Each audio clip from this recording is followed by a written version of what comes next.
Welcome to the Life Well Lived, Paving Your Own Way to Growth podcast. In this episode, we will be talking about comparing yourself to others. We hope you enjoy.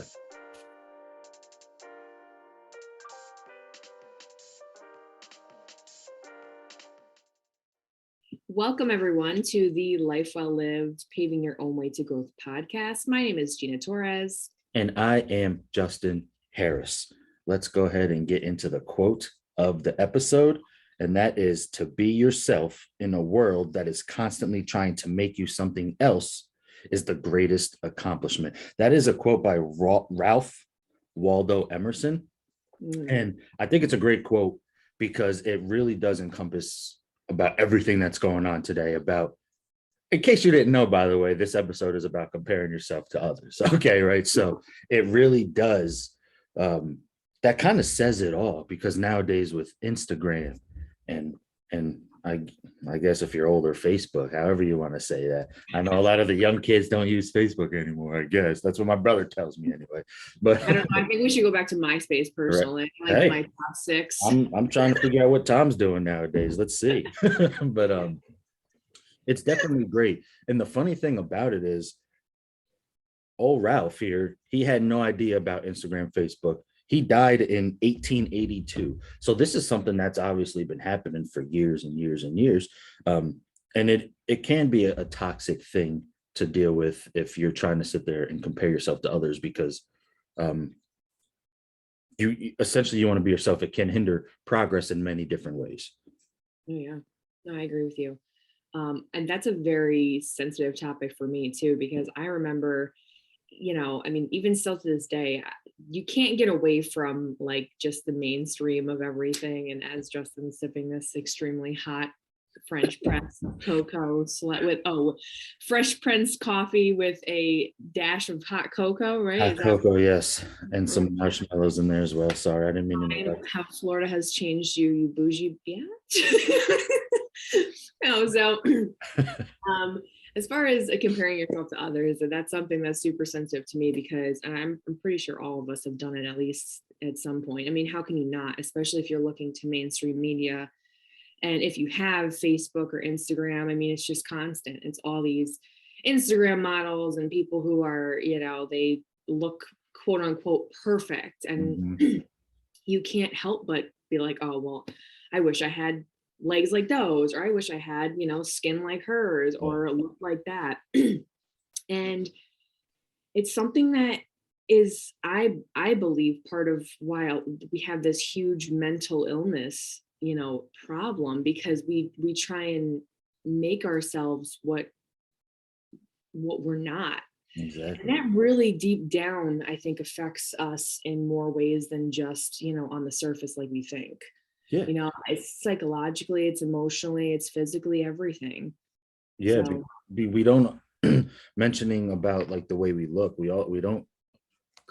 don't always compare about looks either. So for example, and this is so to kind of go into one of the things that I compared myself with other people with was the cars they drove, their jobs, different things, like how are they making this money? And then I would compare myself to them and say, okay, why am I not like them? Why can't I be like this? And then it hinders my growth, because instead of focusing on me and what I'm doing and how I'm going to grow myself, now I'm focusing on, okay, well, this person's got a Ferrari. Why don't I? Why, and that does, like, think about this. Llamas don't compare themselves to other llamas. Sure. I don't think they do. I mean, I can't say for sure, but I'm not 100%, but I'm 95% sure that they don't compare themselves to each other. Or do that? Is there a big llama in the pack, and they're like, damn, that's lead llama right there. That's when they get all angry and start spitting at people. So it's there you go. Yeah. We didn't need like science degrees or animal degrees to do this. No, absolutely not. I'm on the farm now. I do love llamas. But anyway. Coming soon, our llama merchandise. Be on the lookout. I'm telling you. And ladies and gentlemen, don't think we're playing. It's coming. We're not. You're going to be very enlightened when you see our merchandise. Yes. So, and back on track after llama. It's such a great time talking about llamas, but um, to comparing yourself to others. Yeah, I used to when I was in school. I used to we'd go to the gym. It was like a big. This is like a trifecta of things. We'd go into the parking lot. We'd see a car. If like me and my friend I'm talking about, we'd be like, "Dang, why don't we have that car?"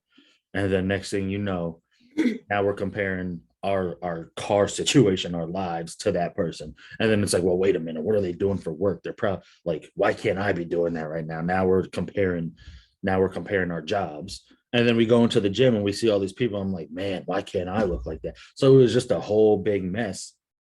But to get out of that, you have to have a sort of self-awareness in a sense to get yourself out of that kind of that world of comparing yourself, because in the grand scheme of things it is a bad thing to do, but it can also kind of help you in the very smallest sense in the beginning, because you're like, oh man, why don't I look like that? You know what, it's time to do the right things for me so that I can grow into the person that I want to be and that I can be, you know. Well, I think when you get away from having that drive your behavior and it drive your, I guess your passion or your, encouraging yourself to do better. Yeah. And when you let something like that drive your behavior, I mean, that's when you come into this problem of, oh man, I'm never going to look like that. And then, maybe get depressed or maybe get let it upset you in ways that it really shouldn't, because I'm never going to be like you, you're never going to be like me, we're never going to be like anybody else out in the world. That's why we were all created different and have these different skills. I know for me, when I was younger, even now, like I've always been a bigger woman, and I used to envy those, like, almost stick figure, Yeah. like slim thick models, whatever the hell you want to call them, right?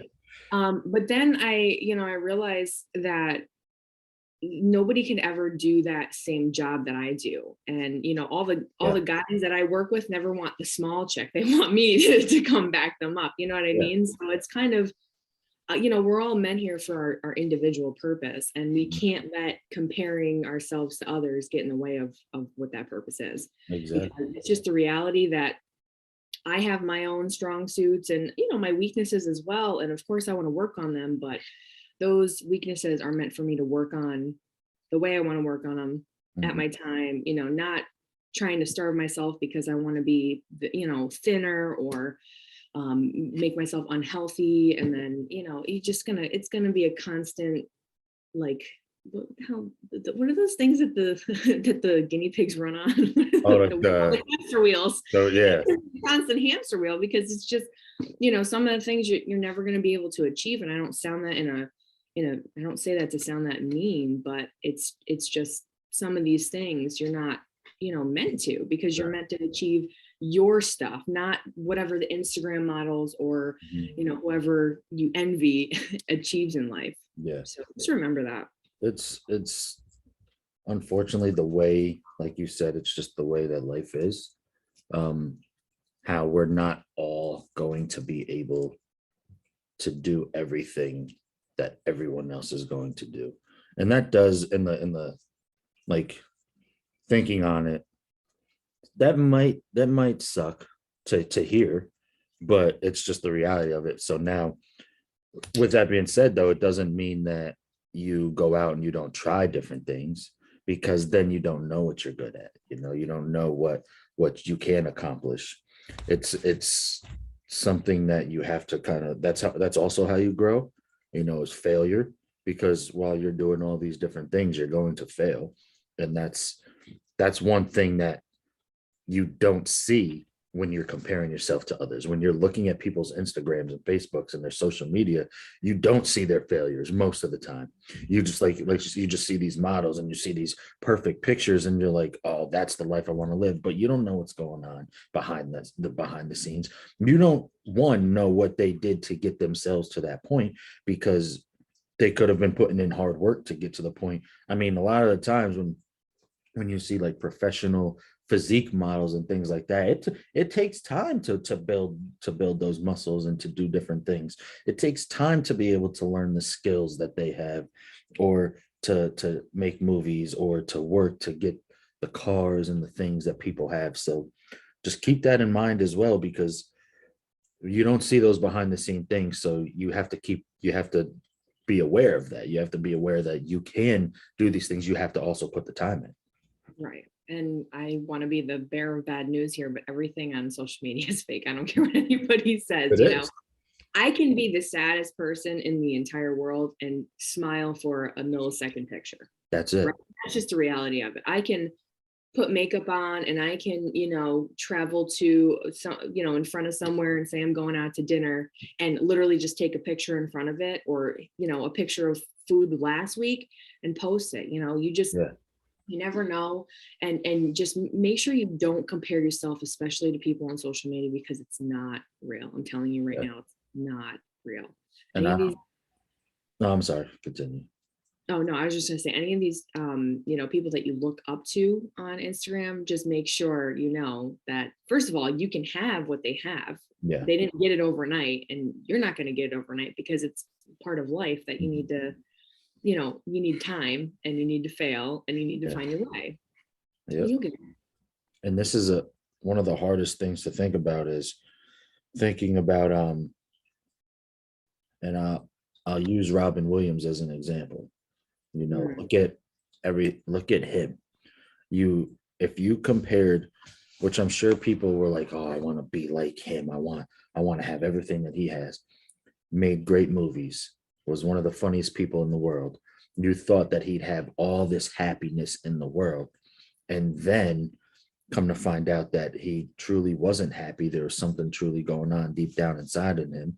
And he did what he did. So with him being as funny and always people only knowing him as smiling and laughing and the funny guy, to see how that turned out, you just to kind of reiterate of what we're talking about, you don't really know what's going on behind the scenes. absolutely. And I mean, think of how many times that you yourself have, you know, been feeling some sort of way, but you put a band-aid over it and you just kind of like, I'll deal with that later. And Yeah. then those emotions start to resurface with, you know, whether you're in an argument with somebody and all of a sudden lash out, or Yep. I found myself lashing out at my dogs because I've just try and, you know, cover things and not deal with them. And, you know, Mhm. like, it's like that shouldn't happen. I'm like, my dogs of all things, you know, no, Exactly. it shouldn't happen. So just make sure, you know, if you are going through anything, even if it's minor, and don't just try and cover it up, you know, whether you use meditation or whether you use the gym, whether you use whatever is your coping mechanism, just make sure you don't cover that up. Right. And to kind of, you just mentioned relationships. That's another thing. That's another big thing. That's one of the, I think, biggest thing that people compare themselves to others, is comparing to a previous, and not even relationship, friendships, relationships, things like that.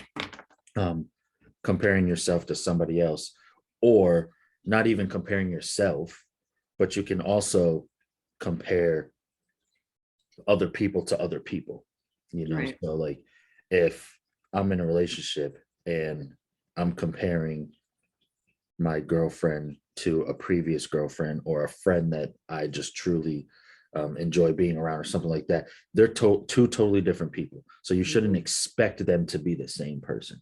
Just like you shouldn't expect yourself to work in a way that somebody else does, because you're two totally different people. You know, you might have some similarities, but you still work differently. You're still your own person. They're still their own person. So you have to figure out ways that work for you to succeed. Justin, what could we give? What kind of advice could we give to someone in a relationship that like maybe compares their last relationship to what they're going through now? See, that is tough. I That, was just, as soon as you said that, I was like, "Ooh, yeah. that's a tough one." My advice for something like that is this. Okay, there's two type of um I always think communication obviously is the best. Like, you want to be you want to communicate really well with people. So you don't want to leave anything, you don't want to leave any wonder. You don't want to be like, well, I wonder what's going on. Like, I personally think if you have a question, ask it. Okay. You shouldn't be afraid to talk with somebody that you enjoy being around and love. You shouldn't be afraid to ask a question, because you should be able to want to communicate back and forth and see their opinions on things. You know what I mean? So with that being said, though, that can open up a can of worms. If somebody just starts venting, that can be something, and you might hear some things that you don't want to hear. But when people do talk, I heard this thing. You want to either, when if I go to somebody and I'm say, hey, is there something you want to talk about? I always say this to them. I always say, now there's two things that I can and will do. One, I'll sit here and listen. Some people just need to talk sometimes, without any feedback. Or two, tell me if you want advice, because it's two very different things. Right. Because some people aren't ready to get advice, because then they start lashing out at you. Next thing you know, you're both mad at each other because of a situation you didn't know you were in. So there will be times where you just need to sit down and just listen and just say, I'm here for you. I understand now. I understand where you're coming from. And then you can reiterate. So the next time, if you bring this up again, I'm going to give you advice, because obviously this is bothering you. The same thing's been going on. Now let's figure out a way to fix this and get through this together. And that's typically how I go into things, especially so then when you're comparing, or when you're talking about past relationships with, was that the question? Did I go off on a tangent? I totally just a little bit, but that's okay. Yeah. Yeah, my question was basically, what advice can we give to someone who's like comparing their relationship now with a relationship from the past? Okay. Yes. So to kind of to go back into that, I would say it's really, if you're comparing yourself to relationships in the past, I think there's still more you have to learn about your significant other. Obviously, you have to sit down and then get to know them even more, because it's going to take some time for you to truly learn everything you need to know about your. You might think you know them, but there's always going to be a little surprise, and not in a bad way. It could be something like, oh, I didn't know you liked this show. Why didn't you tell me? It was like, oh, I just never thought about it. We always watch it together, or I've always watched it at work and I never thought about something like that, So it's really about sitting down, taking those times, making time each month, once a week, twice a month, whatever you want to do, to sit down and have a date night and talk about things. And now, by the way, full disclaimer, this is this is just my personal opinion of what I think. Exactly. We're not experts in any field here. We're just giving you Yeah, I mean, just of what I think. So what about you? Do you have anything to comment on that? Yeah, absolutely. I mean, I think that what you said is definitely relevant. And I think for sure communication is a huge part of a relationship. And I feel like that's the bread and butter of a relationship that's going to be successful in any way, shape, or form. For me, because I always put myself in these circumstances and what I would want if I was on the receiving end. So if I was the one that was being compared, that's not fair to me, right? Exactly. So if I'm comparing, my boyfriend to an ex of mine and expecting him to just be like that, again, that's setting unrealistic expectations, and you're always going to be let down. Because, and it's not that your ex was better than your current, or it's because they're different people, like we've talked about. I'm different than my boyfriend's ex, he's different than my ex, and that's why we're together, because obviously it didn't work out with the last relationship, right? But I feel like if you're missing something that you and your ex did, or like something like that, that also should be some sort of conversation that you're having, because it may be that you're not in the right relationship. It may be that maybe this person isn't for you, and that's okay too. But it's also you can't you can't expect your new person to be like your last. You have to go into every relationship with like a clean slate. Yeah. You can't be like, oh, I expect he's going to, hug me when I come in the door. I expect he's going to, buy me flowers on Valentine's Day. No. And for women out there, a lot of these guys need to be told when they want what you want. So make sure you let them know, and then, they will. But as far as comparing yourself to others, I think we do that a lot. But it's hard not to do it in a relationship, especially if you've had people and you had a bad breakup or something, go on. But because you can feel it, think just them comparing when you're in that type of situation. And you can also get into the mindset of like, oh man, so then what am I not doing right? What was their ex doing that I'm not doing right? So then and then it's just a whole big mixture of negativity, I guess you can say, in that aspect. So it's there's definitely some, that's a tough topic. That's such a tough, because there's so many different ways to go about it. And I'm also a proponent of like, you could do everything you can to figure out what's best for you, and what's best for the relationship. I like the love languages. Figure out your love languages, because that can tell a lot. If your significant other isn't big on giving and or receiving gifts, then don't be surprised if you come in the door and you hand them or her a gift and they're like, oh, thanks, and don't say anything else about it, and then aren't overly excited, and then you're like, they don't like, what am I doing wrong? Right. Because like, and then that can go off into a whole slew of things that you're starting to compare and do this, and when it's really not necessary. It's just something that it's just not them, and that's okay. You got to figure out those things. You got to figure out what makes them tick and what makes you tick, and then you got to come together. I also think you need to have definitives. So like, there has to be non-negotiables, is what I call them. So don't get me wrong, I'm not talking about having a list of 50 non-negotiable. You got to have some negotiation in there, but be like, okay, listen, every Sunday I go to church, or every Tuesday, Thursday night, my outlet, I go to the gym, I come back, I shower, and I play an hour of games, and then I go to sleep. That's just what I do. It helps me to keep calm, something like that. You have to have those non-negotiables, but you also have to be flexible in that aspect too. Yeah, I call them, oh, hell no's. Oh, hell no. I like it.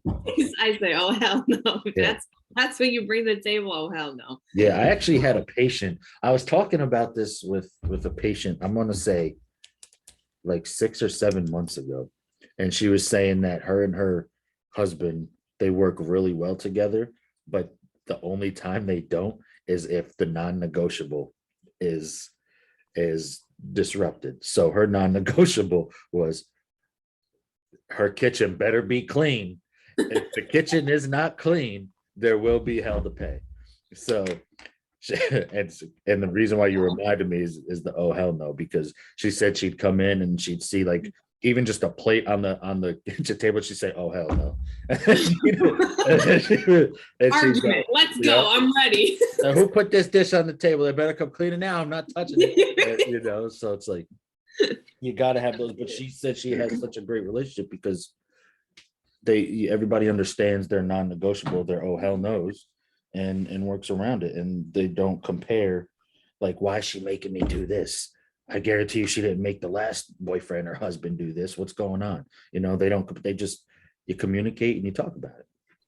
Yeah. And again, it leads back to communicating and having those hard discussions, or listen, I'm putting my foot down for this. If that's not something that you can, handle or want to, negotiate on, then maybe this isn't for me. But I love what you said about the love languages. And even if I can suggest, maybe with your significant other, like if you are going through something, maybe reading those love language books or taking like one of the tests or something like that together, and kind of see what your love language is. Because then you can know, okay, maybe for Valentine's Day, all right, well, is my significant other a physical touch? Do they like gifts? Do they like, hearing, or should I write them a card? That will just speak more to their appreciation and, just give them a better, give them the best gift that you can, really. It's about understanding others and not necessarily because I've also said this before, not on here, but thinking about like people in nature are truly selfish. To be honest, people really are. Like, you're always going to try and do what's best for you. That's just how people work, which is not a bad thing. You have to do what's best for you, but you also have to understand other people. You have to understand why people do the things they do and how they do it, and that comes with communication. And the reason why I bring that up is because when you're comparing yourself to others, you're not understanding why they're doing what they're doing. You're just seeing what they're doing instead of understanding. You don't understand why somebody travels this. It sounds nice, but why they would travel across country or go to California once a year or go to somewhere across the ocean 2 to 3 times a year. It's because, well, what if during their time they do missionary work or something like that, but all you see is the travel? You're like, man, why can't I just travel like that? Well, when they go over there, they're really doing different things that you probably like, oh, I don't want to do that, so you don't even know, so it can, again, just that's something to take into consideration as well. I agree. As far as any other experience with you, Justin, have you, with comparing yourself to others or, kind of anything like that? What's your experience? Yeah. So, like the gym and the cars and, stuff like, let's talk about sports for a minute. Because you and I can both do a sports reference here. Yeah, I was definitely thinking about sports here because with, as far as comparing myself to others, I've been around and on different bases. So I was a catcher, and being on a bunch of different teams and splitting time with other catchers, I definitely compared myself to them. And what I mean by that is I never thought that, sorry about that, something for work popped up, but I never thought, why did that pop up on there? But anyway, I never thought that I was not good enough to play. It was more of like, man, why? It was more about comparing myself to, I guess, being competitive. And I was like, I know I'm either just as good or better than them. It was my mindset instead of trying to learn with and from them. You know what I mean?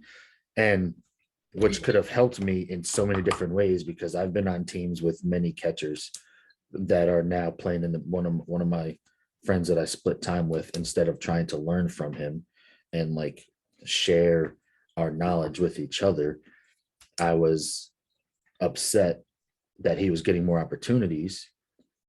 In a sense, I was upset. I was happy for him. I just to be direct and frank, I was never mad at the person. It's more about like, what are they like? Why can't I be like them? Why can't I do this? Now he's a catcher for the Colorado Rockies, like a starting catcher. He plays 160 something games a year, and he's great. Instead of trying to learn from him, instead of comparing myself, I should have tried to learn from him. And just like another one of my friends, he was a catcher for the Cubs for a while. It's just like, you can't, in sports especially, it might seem as it's competition, like you're just really competitive, but what you're really doing is comparing yourself. And what you need to do is stop that immediately and start talking with them. Okay, and to be totally, be honest with them, be like, listen, I'm competitive, I'm coming for your job for one, but I want you to come for my job. Let's talk about how we can both be great together. Not only because of that, if you're on the same team, you want to see your team win at the same time, right? So if you're both growing and getting better, then you're only helping the team. There's no hurt in that. So I think that's how I compare myself in sports. What about you? Yeah, and just to go off of that too, I mean, you don't know the amount of hours or time that this other person's putting outside of, just regular practice, because Exactly. I know so when I was in high school, I was a pitcher, funny enough. I got a pitcher and a catcher here. Right. So I was a pitcher in high school, and when I was in my high school team, I was like, I started pitching at my sophomore year, like on varsity, and I was pitching for those 3 years. Mm-hmm. I just learned, like, kind of thing. It kind of came natural to me. And so I didn't have all of the training and like years of experience that a lot of these other pitchers did growing up. Yeah. And I would always be like, oh my gosh, I can't throw that same curveball or that same whatever, because I literally had just picked up pitching when I got into high school, because literally I played third base and first base my entire life. Yeah. Got to high school and they were like, well, our pitcher's graduating next year. She's a senior. And I was on varsity all 4 years. So I started as a freshman on varsity, and then I was like, oh, like, let me just try it, and I'm just, again, strong girl. So I was like, all right, let's just try it. So I ended up, kept getting the hang of it really well. But I mean, I was just able to throw fastballs. Like, I couldn't throw any junk when I was in my sophomore year because I had just learned. And then when I played for travel teams, you had these girls from all over the Capital District, New York, and we were all on the same team. And I went from being like the star player in high school in my high school team because I was just throwing fast.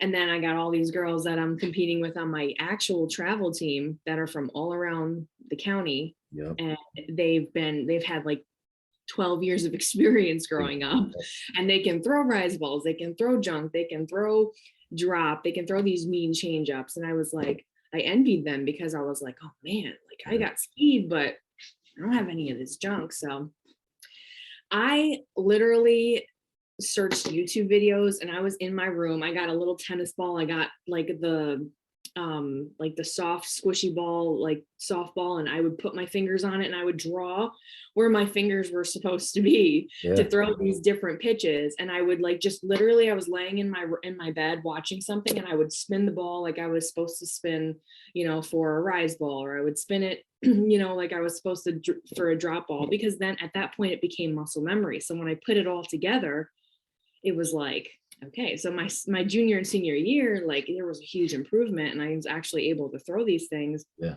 But someone from the outside looking in would probably like, oh, this girl's been pitching their whole life. It's like, no, honey, I started last year. It's just it's a kind of dedication that you put in outside of, what the basics are. If you always do the basic, then you're never going to be great. Okay. And that's just the reality of it, because everything needs time and practice and failure and experience. Yeah.